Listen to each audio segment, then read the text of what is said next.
all of its neighbors. It has made tremendous sacrifices and taken huge risks and given back territory won with the blood of its soldiers for the sake of peace.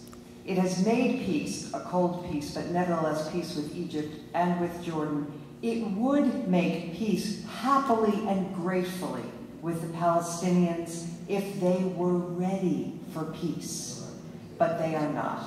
They are not ready. They demonstrate this on a daily basis by the incitement, by what's on Palestinian television, teaching their children to become jihadis, teaching their children to become shaheeds, to blow themselves up for the sake of their homeland, etc., etc. There are a million examples.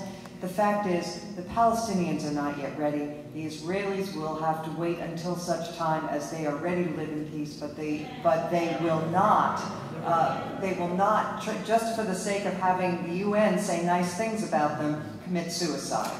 Yeah, let me just, people, again, this got very little coverage in the United States. The Israeli newspaper Yediot Ahronot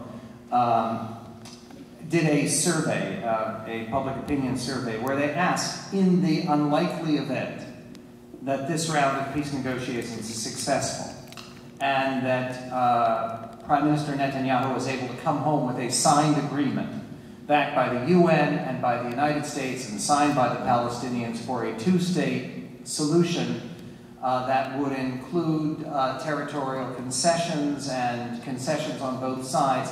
In general, would you be inclined to support such a two-state solution or oppose it?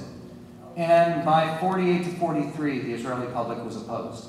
And largely because, first of all, it's a statistical tie, it's within margin of error. But largely because, given the fact that Abu Mazen, Mahmoud Abbas, has no authority whatever in Gaza, how much does that agreement mean?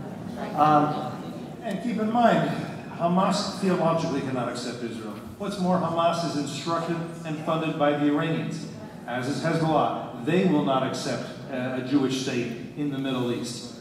If that's the case, Saudi Arabia could not possibly accept a Jewish state in the Middle East. There's no way for it to go. One other quick point. The political class has it exactly wrong. They believe that if we can only settle the Palestinian-Israeli conflict, the jihadis around the world would say, well, you know, that's what was firing us all up, and all of us think, well, the energy at and it'll be over. It is exactly the opposite of that.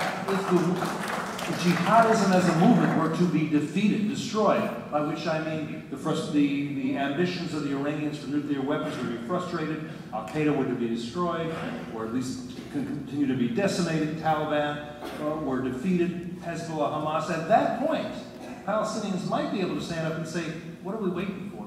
Who do we think is going to ride to our rescue and bring us back and have us throw the Jews out of the sea? Let's not sacrifice another generation. But again, Israel is on the point, on the front lines of a civilizational struggle. There can be no separate peace for Israel.